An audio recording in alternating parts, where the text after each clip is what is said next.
am hearing strange sounds in the hotel I'm staying in. The hotel seemed normal enough when I checked in. It wasn't anything fancy. Just a small old-fashioned place on the outskirts of town, the kind of place you stay at when you need a bed for the night. Nothing more. The receptionist was a quiet man, barely looking up from his ledger as he handed me my key, room 407. The first night, everything seemed fine. The bed was lumpy, but I was too exhausted to care. I fell asleep quickly. Then at exactly 312 am I woke up to a sound. It was faint at first, like distant whispering just outside my door. I sat up groggy and listened. A low murmur, unintelligible, but definitely human. The voice was hoarse, rasping, like someone struggling to breathe. I got up and tiptoed to the door. Peering through the peephole, I saw nothing but the dimly lit hallway.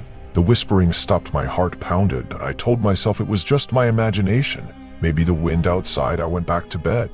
The next night it happened again. This time the sound was louder, a rhythmic, wet, dragging sound, like something heavy being pulled across the hallway. I froze in bed, gripping the sheets. It moved slowly, inching closer to my door, then stopping. I held my breath. A sharp knock. Not the kind of knock a normal person makes. It was deliberate, slow, and heavy. I reached for my phone, ready to call the front desk, but before I could, the knock repeated. 3 times, then silence. I barely slept that night.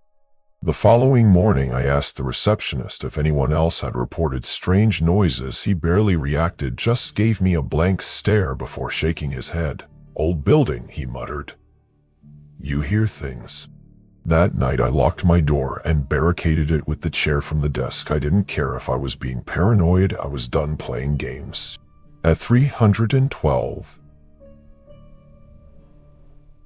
a.m. the sound came back louder, closer. The whispering turned to gasping breaths. The dragging sound grew more urgent. Then from the darkness outside my door, something scratched against the wood. Long scraping noises, slow, deliberate. I clamped a hand over my mouth to keep from making a sound. I could hear my own heartbeat pounding in my ears. The scratching moved up higher on the door, as if whatever was outside was trying to find a way in. Then the handle rattled. I thought I was going to die. I grabbed my phone, ready to call the police, but then silence. No more scratching, no more breathing, just quiet. I didn't sleep the rest of the night. At sunrise, I packed my things and went downstairs to check out. The receptionist was gone, replaced by a woman I hadn't seen before.